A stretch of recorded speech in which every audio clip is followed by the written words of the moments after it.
Assalamualaikum warahmatullahi wabarakatuh dan salam sejahtera. Jadi pada hari ini kita kembali lagi dalam hari yang ke-8 Sehari Selembar Ilmu. Dan pada hari ini kita akan pergi kepada tajuk jirim dan struktur atom bagi soalan Trial Melaka 2020. Jadi kita baca dulu soalan.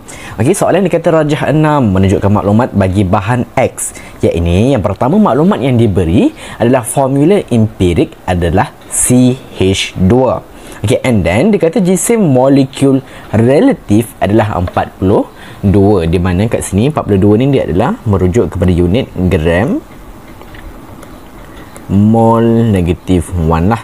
Okay, and then soalan dia tanya apakah formula molekul bagi bahan X. Okay, dan jawapan kita adalah C3H6 lah. Jadi pertama sekali kita kena faham, okay, kita kena faham perbezaan di antara formula molekul dan juga formula empirik.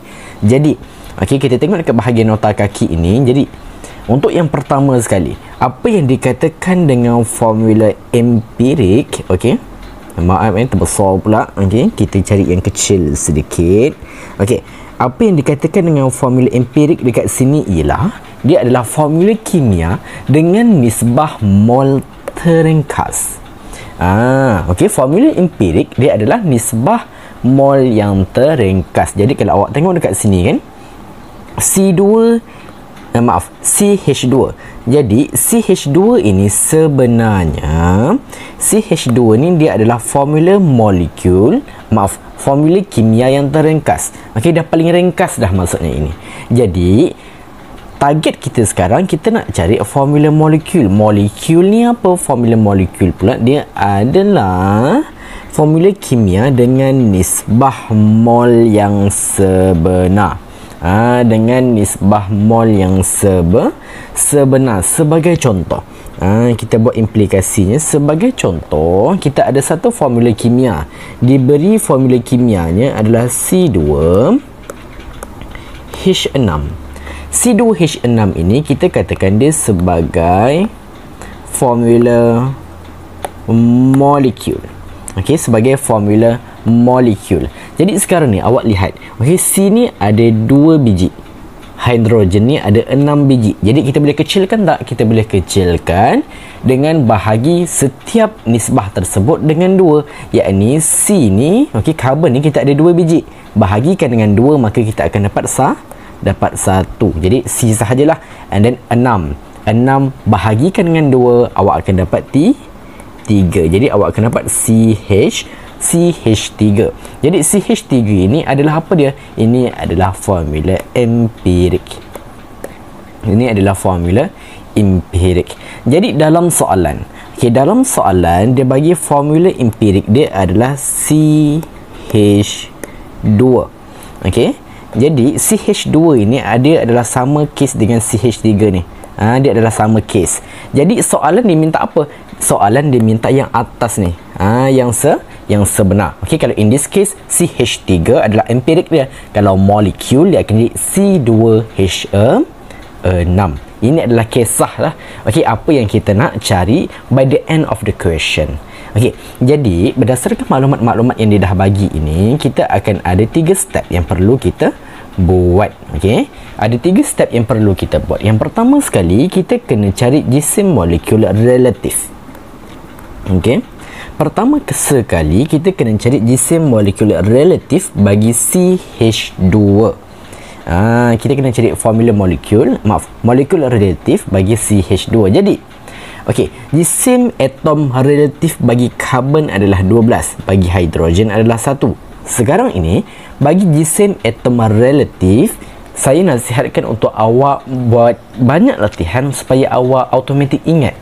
Okey, automatik ingat jisim atom relatif bagi setiap unsur yang ada. Sebab sometimes dalam soalan dia tak bagi JAR. Okey, dia tak bagi jisim atom relatif bagi setiap unsur.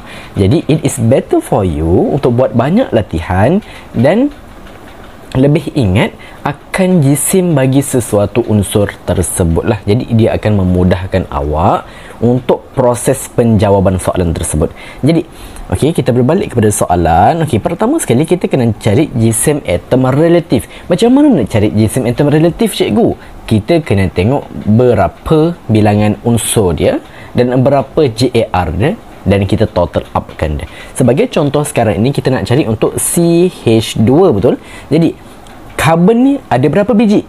Karbon ada 1. Jadi awak nampak dekat sini ada karbon 1 ini sahaja. Okey, ada 1 ini sahaja. Okey, hidrogen. Hidrogen ada berapa? CH2. Jadi hidrogen ada 2 biji. Jadi dia akan jadi karbon tambahkan dengan 2 hidrogen, like this one. Okey, bila kita dah cari karbon, bila kita dah tahu bilangan hidrogen pula ada 2, seterusnya kita gantikan dengan nilai jisim atom relatif kita. Jadi jisim atom relatif untuk karbon adalah berapa? Adalah 12. Jadi kita convertkan kepada 12. Okey. Untuk hidrogen, JAR dia adalah 1. Jadi dekat sini dia akan jadi 2 darabkan dengan 1, maka awak akan dapat 2, maka okey, 2 darabkan dengan 1, maka awak darabkan akan dapat 1 juga. So dekat sini sebab tu awak akan dapat tambahkan dengan 2. Jadi awak total up, awak akan dapat jisim atom relatif bagi CH2 adalah 14 gram per mol. Awak akan dapat 14 gram per mol. Okey, hilang tulisan dia, saya tulis balik. Okey, jadi langkah pertama awak dah selesai dah. Okey, langkah pertama awak dah selesai, di mana awak dah cari jisim molekul relatif. Okey, jisim molekul relatif. Formula yang kedua, okey, step yang kedua adalah dengan awak menggunakan formula molekul. Okey, macam mana kita nak cari formula molekul? Sekarang ni nak cari formula molekul, kita kena determine nilai N. Kita kena determine nilai N. Nilai N ni apa dia? Nilai N ni sebenarnya adalah nilai gandaan. Nilai N ni apa dia? Nilai N ni dia sebenarnya merujuk kepada nilai gandaan. Okey. Jadi kita nak cari jisim, kita nak cari formula molekul, betul? Jadi sebagai contoh kita ada CH3. Okey, ini adalah formula empirik. Okey, nak jadikan dia kepada formula molekul, andai kata N kita adalah 2. Maksudnya gandaan kita adalah 2. Jadi 2 ni kita darabkan dengan bilangan C, kita darabkan dengan bilangan H. Jadi C ni ada berapa? Ada 1. 1 darabkan dengan 2, maka awak akan dapat C2. And then H ni ada berapa? Hidrogen ada 3. Darabkan dengan gandaan dia adalah 2, maka awak akan dapat 6. Okey, ni tak muat ni. Saya buat kat bawah. Okey, jadi awak akan dapat C2H6. Maka C2H6 ini adalah formula molekul bagi CH3. Jadi ini adalah proses kita, di mana yang pertama berdasarkan maklumat yang dia dah bagi. Okey, berdasarkan maklumat yang dia dah bagi, kita pertama sekali kena cari JMR bagi CH2, di mana kita dah dapatlah 14 gram per mol. Sekarang ini kita nak cari nilai gandaan dia pula. Macam mana nak cari nilai gandaan?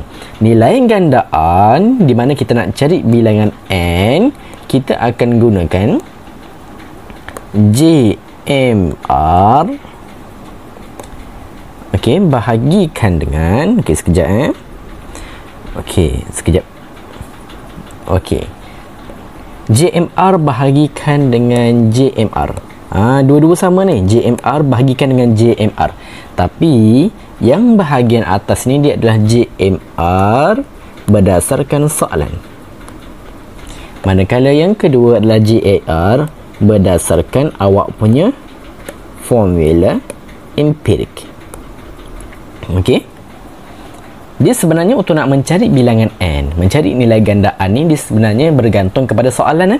Dia bergantung kepada soalan. Tapi in this case, untuk soalan ini, untuk mencari gandaan N, inilah formula yang awak akan gunakan. Di mana jisim molekul relatif yang diberi dalam soalan, awak bahagikan dengan jisim molekul relatif berdasarkan formula empirik. Okey, jadi berdasarkan dalam soalan dia bagi apa dia? Dalam soalan dia bagi jisim molekul relatif adalah 42. Jadi 42 bahagikan dengan jisim molekul relatif berdasarkan empirik yang awak dapat tadi, iaitu 14. Jadi 42 bahagikan dengan 14, awak akan dapat nilai gandaan awak adalah 3. Adalah 3. Jadi selesai step yang kedua, awak dah cari nilai gandaan. Jadi seterusnya kita nak tentukan formula molekul. Jadi nak tentukan formula molekul, awak just ambil sahaja balik formula empirik and then darabkan dengan setiap unsur tersebut dengan nilai gandaan yang awak dah dapat. Jadi kita akan buat macam ni, CH2. Okey, awak buatkan dalam kurungan and then luar dia awak letakkan 3.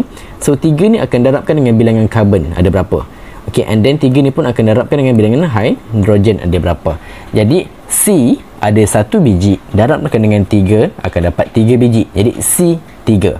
H pula ada 2 biji, darabkan dengan 3 akan dapat 6.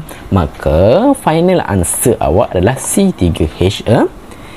That's all. Okey, jadi sentiasa ingat kalau awak jumpa soalan yang serupa macam soalan Melaka 2020 ini, di mana dia dah bagi formula empirik and then dia dah bagi JMR, maka step yang perlu kita buat adalah inilah. Ada 3 ini. Di mana yang pertama cari JMR, okey, yang kedua kita cari nilai gandaan, and then yang ketiga barulah kita determine nilai formula molekul. Okey, jadi itu sahaja untuk kita punya explanation bagi hari yang ke-8. Jadi kita jumpa pada hari esok untuk hari yang ke-9 pula.